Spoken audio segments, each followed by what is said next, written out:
Hi there, it's Kevin with RogueDeckBuilder.com, here with just one more kind of ranty video. I've done a lot of review videos lately in the past day, just on one of those moods, about things that just could make the community a better place. And as you may know, if you've watched my videos for now, I've been around for over 2 years, I've had a ton of complaints about MTGO, and today is no different. This is going to be one of those long-winded rants about MTGO, and what I really want out of it, and I don't understand why they don't make these easy. These are easy, and please don't argue with me. These would be very easy fixes to make MTGO a better place for the community. Now, one thing I've always complained about is we have this little thing called clans on the MTGO. I've had a Rogue Deck Builder clan. We actually have 28 members. Not very active because there's no reason to be on a clan. I'll repeat that. There is no reason to be on a clan on MTGO because you can't do anything with it. Now, what I really want them to implement is to be able to have in-clan tournaments where you can host your own tournaments and use their software to, do the whole brackets and blah, blah, blah, and you can actually use your own clan as the participants in that tournament or anything. I think that it would be a great thing for them to host it, open it up to the public to be able to host their own tournaments. Now, I understand why MTGO doesn't want to do that is because MTGO to Wizards of the Coast is a cash cow. That's all they care about is how much money MTGO can make. I read somewhere that it's like 28% of all revenue for Magic the Gathering. That's like all their MTGO is very unpopular. Let's just get that out on the table. The vast majority of people that play Magic the Gathering do not play MTGO. They stick to the paper version, and it's massively unpopular because the software is absolutely terrible, and there's no reason other than to kind of grind tournaments to actually play on MTGO. So the casual players avoid it because, again, it's the casual lobbies are kind of boring. A lot of times you get people raging and quitting games before they actually come to fruition because they just don't like your deck, yada, yada, yada. And still, it's just the vast majority of people just don't even care to play on MTGO. Now, what I want to do with MTGO clans is we do something in our store called League Night. League Night, we choose a different format. We do some crazy formats. Like this week, it's going to be Tiny Leaders. Last week, it was a team sealed event. The week before that, we did block constructed. One person played block constructed, one person played standard, one person played modern.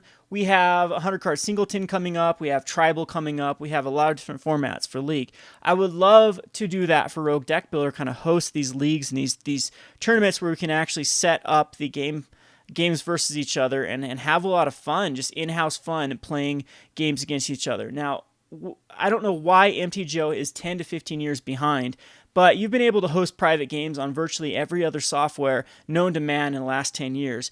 You've been able to actually do stuff with your clan in the last 10 years on other games, rather than just sit here and look stupid in this little contacts list that they've created for clans. Again, I haven't found anything to actually utilize clans other than they used to have like how many tickets your clan has won. Whoop-de-freaking-do. How many tickets your clan has won. We should be able to do clan versus clan battles. We should be able to do, again, in-clan leagues and stuff like that. It just doesn't seem like MTGO is interested in having MTGO be anything but a cash cow. Now, again, it's just be a little quick fix to allow people to host private games and private tournaments. And one of the things that I would demand is on the gameplay, they should allow people to observe both fields of the game. You can do that in Dota 2. You can do that in StarCraft. You can actually have a person host the game and see the entire map. And that would make it a lot easier on the streamers or the YouTubers like myself to be able to see the other person's hands, to be able to see the other person's maybe mouse clicks. I don't know exactly what you would need out of MTGO, but then be able to comment the same way you'd be able to comment on like a live GP. Say, oh, this person has this in his hand. Oh, let's see how he reacts to this. Right now, you can only, if you're an observer, you can't see either people's hands. You can only see the board state, which is very, very annoying.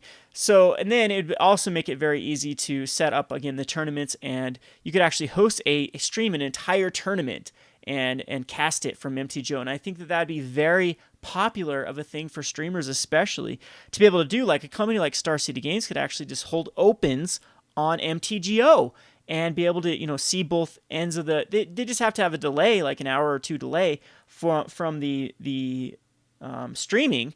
And then that way people couldn't say, hey, you've got this in your hand. I mean, technically, right now, you could actually have someone calling in at a GP saying, hey, look, in his last hand he had this, this, this. I mean, they don't allow cell phones for that very reason, so you can't have any access to communications during a GP, but or a Pro Tour or whatnot. But anywho, I think it'd be very, very quick fix for Magic Online to implement something to do with social clans. It is ridiculous that it's taken this long. It's going to be ridiculous for how much longer it's going to take them. It just seems to me they do not care about their fan base, and that again is going to be my biggest rant about MTGO, is how it's been basically static for or stagnant, excuse me, for the past 10 years. The software really hasn't changed a heck of a lot since then.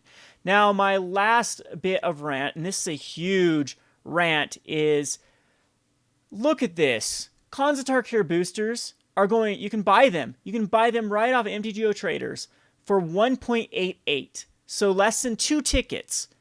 So for me to do if I was to play a standard matchup, we'll go to standard matchup, and see this guy wants someone to play against. If I were to queue up against this, it would take me 2 event tickets.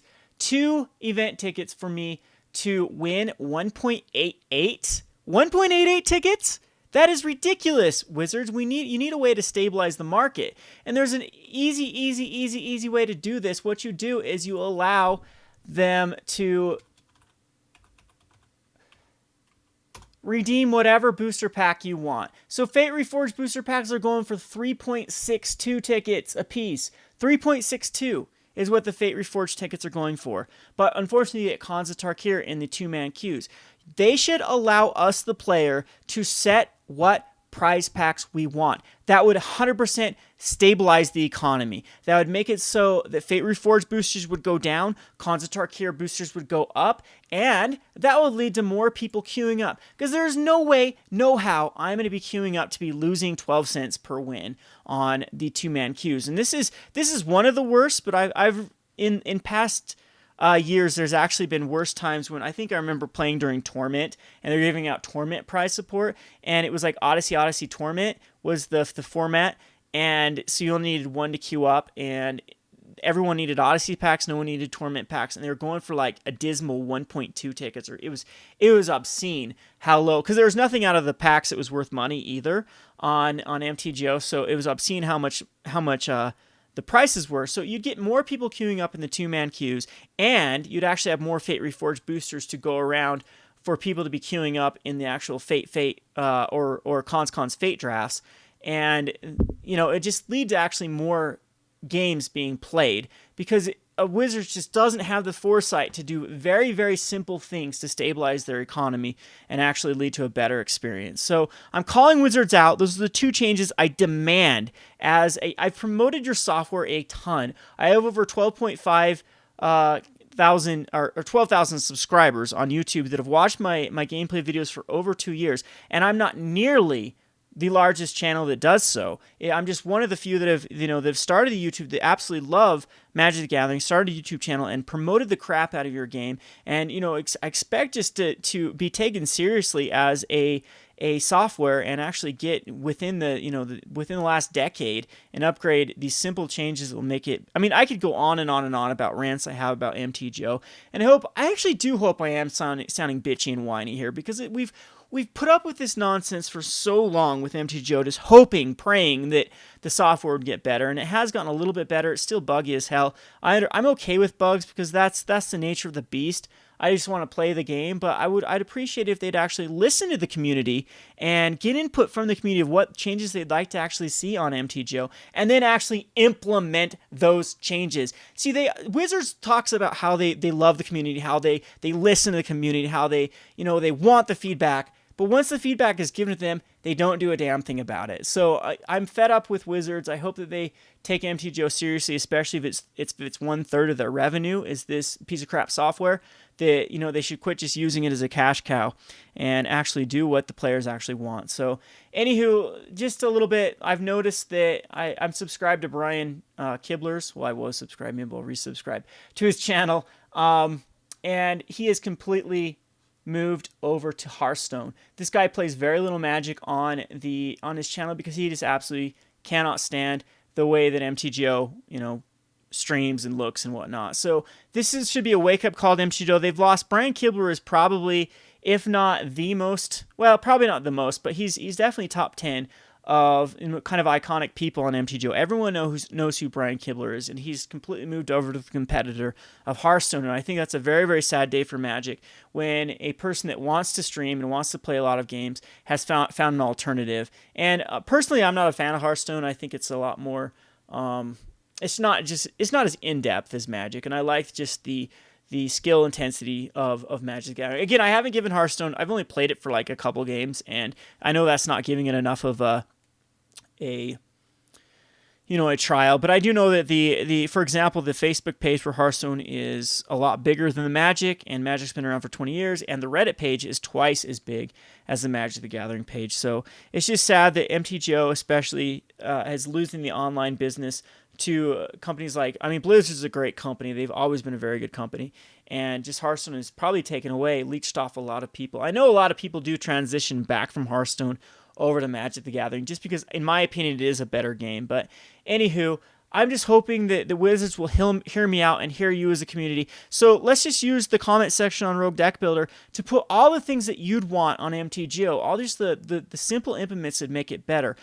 See no reason why we can't select what prize packs we'd want that would stabilize and actually help their game out, and also implement something for us to host tournaments where you can see both hands and actually have brackets and leagues or whatnot within your own clan or your own organization. Let me know what you think. If this is too bitchy, give it a down vote. If you like this video, give it an up vote. And let me know what you think about this video in particular. This has been Kevin with RogueDeckBuilder.com. Thanks for watching.